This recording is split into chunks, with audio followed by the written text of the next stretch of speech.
अभी अभी पता चला कि कार्यक्रम की जो मुख्य अतिथि है सुश्री अंजू बालाजी, सदस्य राष्ट्रीय अनुसूचित आयोग, वो भी ट्रेन में है और ट्रेन के अंदर दिल्ली से ग्वालियर कार्यक्रम में जा रहे लगभग 400 से 500 लोगों की पूरी जो टीम है वो चल चुकी है। मैडम से मिलने उनका अभिनंदन कर रहे हैं। हम भी हमारे सारी टीम चल रही है। आगे आ जाओ, पूरी ट्रेन में खुल जाए। हमने आपसे कहा था ना कि आपके साथ में आपके सम्मान पूरा समाज साथ रहेगा। आगे आगे उतरो, आगे उतरो, आगे आगे उतरो। पीछे वाले बहुत है ना, कम से कम 150-200 आदमी तो है पीछे भाई। नहीं पूरा अपना अपना परिचय बताते रहो, अपना डिपार्टमेंट बताते रहो। चलिए आइए। कैनरा बैंक मैडम है, ये ऑल इंडिया प्रेसिडेंट। हाँ जी जी। BSNL पीछे रह गया भाई, BSNL को आगे लाओ। चलो अब ऐसा करेंगे, अब रेलवे स्टेशन पे मैडम का मांग करते हैं सत्कार, ठीक है? वो लंबी और बहुत लंबी लाइन है, ठीक है? हाँ बता। शताब्दी में लेकर चल रहे हैं, किस तरह का कार्यक्रम ग्वालियर में? ग्वालियर में हमारा all India federation SC/ST organisation, जो कि एक एपेक्स ऑर्गेनाइजेशन है, पूरे देश के सरकारी अधिकारी कर्मचारी 40 लाख की संख्या में 1997 में थे। उनका एपेक्स ऑर्गेनाइजेशन है जो 97 में बनाया गया था। उसका आज राष्ट्रीय अधिवेशन ग्वालियर में हो रहा है और माननीय सदस्य जो पूर्व सांसद है लोकसभा की अंजू बालाजी, इस कार्यक्रम की मुख्य अतिथि के रूप में आज इसमें शिरकत करेंगी। पूरे देश के कोने कोने से डेलीगेट्स आ रहे हैं और आज भी करीब इस ट्रेन में इस समय करीब 500 के आसपास डेलीगेट्स जो है ट्रेवल कर रहे हैं ग्वालियर के लिए। और पूरे देश के जो प्रतिनिधि हैं आज 11 बजे के आसपास ग्वालियर पहुंचेंगे और उसमें पूरे हमारे साथी अपने राष्ट्रीय नेताओं का आज चुनाव भी करेंगे और राष्ट्रीय मुद्दों पर चर्चा भी करेंगे। सर, ग्वालियर में आज के इस कार्यक्रम को लेकर चर्चा है। 2018 के आंदोलन के बाद पहली बार इतनी संख्या में बहुजन समाज के लोग इकट्ठा हो रहे हैं। देखिए, आप इस बात के साक्षी हैं कि हमेशा आप कवर करते रहते हैं। ये महासंघ एक्टिविटी अपना करता रहता है। मैडम पिछले 9 अप्रैल को भी एक कार्यक्रम में दिल्ली में आई थी और पूरे देश के कोने कोने से लोग वहां पर उन्होंने अपना उसमें भागीदारी की थी। तो हम लोग जो भी बाबा साहब अम्बेडकर का आदेश है, उनका जो मिशन है, उसको फैलाने का दिन रात देश और विदेश में काम करते रहते हैं। और हमारे माननीय आयोग के चेयरमैन वे सापला जी, मैडम अंजू बालाजी, इनका पूरा सहयोग और पूरा आशीर्वाद इस आंदोलन के साथ हमेशा रहता है। अभी आपने जो ट्रेन के अंदर जिस तरह से जो सदस्य हैं सम्मानित अनुसूचित जाति आयोग की अंजू बालाजी, उनका स्वागत देखा ट्रेन के अंदर खड़े KP चौधरी साहब और उनके साथ सैकड़ों जो पदाधिकारी दिल्ली से ग्वालियर जा रहे हैं, उन्होंने किया और एक सम्मान की कड़ी है। बाबा साहब भी सारी जिंदगी सम्मान के लिए लड़ते रहे और उसी सम्मान को लेकर KP चौधरी साहब चल रहे हैं। आइए जानते हैं, सरकारी नौकरी में रहे, 2-2.5 लाख रुपए सैलरी रही, अपना आराम से घर में रहते, क्यों सड़कों पर इधर उधर चौधरी साहब समाज की चिंता को लेकर घूमते फिर रहे। नौकरी छोड़ने के बाद भी उन्हें रिटायरमेंट के बाद भी वो सड़कों पर, देखिए मैं दिखाऊं पहले तो कि वाइफ भी साथ में है। क्या ऐसी चिंता है, क्या जरूरत पड़ी है ट्रेन में, बस में, पैदल पैदल पूरी दिल्ली में आपने देखा कैसे जनपद पर वो लाखों लोगों को लेकर घूम रहे थे, तिरंगा हाथ में, पचरंगा हाथ में, बुद्ध की मूर्ति, बाबा साहब की। क्या मिलता है इन सब चीज़ों से? आराम से अपना बच्चे सेटल हो गए, अपना जिंदगी गुजारे। पूछते इस बात को चौधरी साहब से कि जॉब थी आपकी, आप रिटायर हुए, पूरे देश के अंदर विदेशों के अंदर आप जाते हैं, क्या जरूरत पड़ी है, क्यों मतलब आराम से अपनी जिंदगी गुजारी है? देखिए, मैं तो इतना पढ़ा लिखा भी नहीं हूँ। पोस्ट ग्रेजुएशन मैंने किया है अम्बेडकर विश्वविद्यालय से। उसके बाद मैं सरकार की नौकरी में आया और नौकरी में आने के बाद में यहाँ जो देश का गरीब तबका है, जिसको अनुसूचित जाति, जनजाति, बुद्धिस्ट, अदर बैकवर्ड क्लासेस के नाम से जाना जाता है, माइनॉरिटी क्लास के नाम से जाना जाता है। डॉक्टर अम्बेडकर तो जैसा अंतर्राष्ट्रीय सर्वे बताता है कि डॉक्टर अम्बेडकर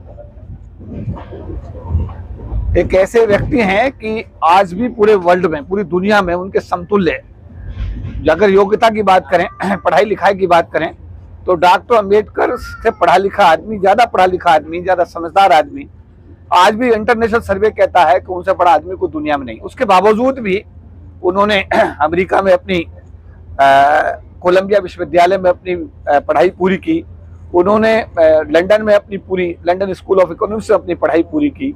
चाहते तो वो वहां पर प्रोफेसर बन करके अपना जीवन गुजार सकते थे, लेकिन क्योंकि वो देश के गरीब तबके के लिए समर्पित थे और देश के कमजोर तबके के लिए काम करना चाहते थे, इसलिए वो भारत वापस आए और भारत में आकर के उन्होंने गरीब तबके के लिए काम किया। भारत में जब सरकार पहली बनी, आजाद भारत में पहले कानून मंत्री भारत के बने, और जब उन्होंने गरीब तबके के लिए यानी भारत की महिलाओं के लिए जो हिंदू कोड बिल वो लेकर आए लोकसभा में, तो वो हिंदू कोड बिल भारत के ही हिंदू लोगों ने गिरा दिया। तो उससे बड़े हाथ हुए, उन्होंने भारत के कानून मंत्री पद से इस्तीफा दे दिया और उन्होंने तय किया कि मैं पूरा जीवन इस देश के गरीब तबके के लिए काम करूंगा। और 14 अक्टूबर 1956 को दीक्षा भूमि नागपुर में उन्होंने 5 लाख लोग साथ बौद्ध धर्म स्वीकार किया। जब इतना पढ़ा लिखा आदमी, इतना योग्य व्यक्ति, जिसमें आज तक उसके पूरे वर्ल्ड में उसके समतुल्य को दूसरा व्यक्ति पैदा नहीं हुआ, उस आदमी ने भारत के गरीब तबके के लोगों के लिए काम करना का निर्णय लिया, तो मैंने भी उससे प्रेरणा लेकर के तय किया, उनकी प्रेरणा पाकर के मैंने भी तय किया कि मैं भी भारत के गरीब तबके के लिए काम करूंगा। सरकार की नौकरी में था, नौकरी में रहते हुए आपने देखा कि लाखों लोग रैलियां हुई, संविधान में संशोधन हुए, 2 बार यूनाइटेड नेशंस में संबोधन, 1 बार ब्रिटिश पार्लियामेंट में मेरा संबोधन, 1 बार कनाडा पार्लियामेंट में मेरा संबोधन। ये सारे अंतर्राष्ट्रीय फोरम्स का भी हमने कोई ऐसा नहीं छोड़ा जहां भी हमने गरीब तबके की आवाज नहीं उठाई। रामला मैदान में लाखों लोगों की रैलियां, तालकटोरा स्टेडियम अंतर्राष्ट्रीय दलित सम्मेलन, जंतर मंतर पर अपने लाखों लोगों के विरोध प्रदर्शन, ये हमारी एक्टिविटी का हिस्सा थे, हैं और आगे भी रहेंगे। तो मैं ये कहूंगा, जो आपने सवाल किया कि गरीब तबके के लिए काम करने में मुझको एक आनंद की अनुभूति होती है और उस काम को मैं अपने जीवन भर जारी रखूंगा। उसके बावजूद जैसा कि आपने कहा कि विश्व के सबसे बड़े पढ़े लिखे विद्वान जिनको आप अपना आइकॉन मानते हैं, उनकी मूर्तियां भारत देश में ही सबसे ज्यादा तोड़ी जाती हैं। कोई चश्मा तोड़ देता है, रात के अंधेरे में उंगली तोड़ देता है, मुंह पे काली पोत देता है। देखिए, हमारे देश में देखिए, ये एक दुर्भाग्यपूर्ण स्थिति है कि हमारे देश के अंदर जो मानसिकता है वो जातिगत आधार पर सभी फैसले तय होते हैं। बाहर दूसरे हम क्रिश्चियन रिलीजन की बात करते हैं, इवन जैन रिलीजन की बात करते हैं, बौद्ध रिलीजन की बात करते हैं, दुनिया के किसी भी रिलीजन की बात करते हैं, तो उसमें कास्टिज्म नहीं है, जातिवाद नहीं है। लेकिन भारत में जो हिंदू धर्म है उसके अंदर जातिवाद जो है, उस जातिवाद का ये हिस्सा देखने को मिलता है, उसका स्वरूप देखने को मिलता है कि यहाँ सारे फैसले देश के जाति के आधार पर तय होते हैं। और ये दुर्भाग्यपूर्ण है, देश की ये विकास में सबसे बड़ी रुकावट है। और बाबा साहब अम्बेडकर की मूर्ति तोड़ना या महात्मा गांधी की मूर्ति तोड़ देना या किसी भी महापुरुष की मूर्ति तोड़ना भारत में ये आम बात है। और ये मुझे लगता है कि हमें इन चीजों से बाज आना चाहिए और जो हमारे राष्ट्र निर्माता है उनका हमें सम्मान करना चाहिए। तो सब लास्ट सवाल, सामाजिक अधिकारिता न्याय मंत्रालय बाबा साहब के जो वॉल्यूम्स है वो 40 किताबें छाप रहा है, भारत सरकार के अधीन वो आता है। और जो अंबेडकर प्रतिष्ठान है उसके माध्यम से वो समाज तक पहुंच रही है। उसमें 40वें खंड में 22 प्रतिज्ञाएं जो बाबा साहब ने अपने अनुयायियों को दी हैं वो दी हैं, उसका प्रचार प्रसार लोग कर रहे हैं। उसके बावजूद भारत सरकार के ही लोग जो बाबा साहब की वॉल्यूम्स हैं जिनको खुद छाप रहे हैं, उनके प्रचार प्रसार कर रहे हैं, लोगों पर FIR दर्ज कर रहे हैं, उनको मारने की धमकी दे रहे हैं। देखिए, मैंने अभी कहा कि भारत का ये जो सिचुएशन है यही तो है जिसका मैं जिक्र कर रहा हूँ। यही तो एक हमारी जो संकुचित मानसिकता है। अगर 22 प्रतिज्ञाएं बाबा साहब ने लिखी हैं और बाबा साहब ने दीक्षा भूमि नागपुर पे 14 अक्टूबर 1956 को वो बाकायदा पूरे देश के सामने उनको पढ़ा है, तो उसमें किसी की बुराई नहीं है। वो किसी का त्याग कर रहे हैं और दूसरे धर्म को स्वीकार कर रहे हैं। वो हिंदू धर्म का त्याग कर रहे हैं, बौद्ध धर्म को स्वीकार कर रहे हैं। और पूरे विश्व में ये चीजें, पूरे देश के कोने कोने में ये चीजें होती रहती हैं। लेकिन जिस तरीके से देश में राजनीतिकरण किया गया है पिछले दिनों में, राजेंद्र पाल गौतम जो दिल्ली सरकार के मंत्री थे उनका भी इस्तीफा हुआ। उसके बाद में दिल्ली के मुख्यमंत्री ने कहा कि गांधी जी के बराबर में उसकी गणेश और लक्ष्मी की मूर्ति जो है भारत की मुद्रा पर लगनी चाहिए। और जब वो पंजाब में चुनाव लड़ रहे थे तो भगत सिंह और डॉक्टर अम्बेडकर का फोटो लगाने की बात वो कर रहे थे। तो ये राजनीतिक फैसले होते हैं, राजनेता अपनी राजनीति के हिसाब से हर रोज अपना रंग बदलते रहते हैं। तो मुझे लगता है कि ये इसमें कहीं हम लोगों को इन चीजों से बचना चाहिए और जो हमारे राष्ट्र निर्माता हैं, जिन लोगों का राष्ट्र निर्माण में अमूल्य योगदान है, उनकी भावनाओं को हमको आदर करना चाहिए। अब तो आप भी राजनीतिज्ञ हो गए, RLD के राष्ट्रीय महासचिव हैं, कैसे बचेंगे इन राजनीति से? देखिए, मैं बिल्कुल विशुद्ध है मेरा जो सोच है।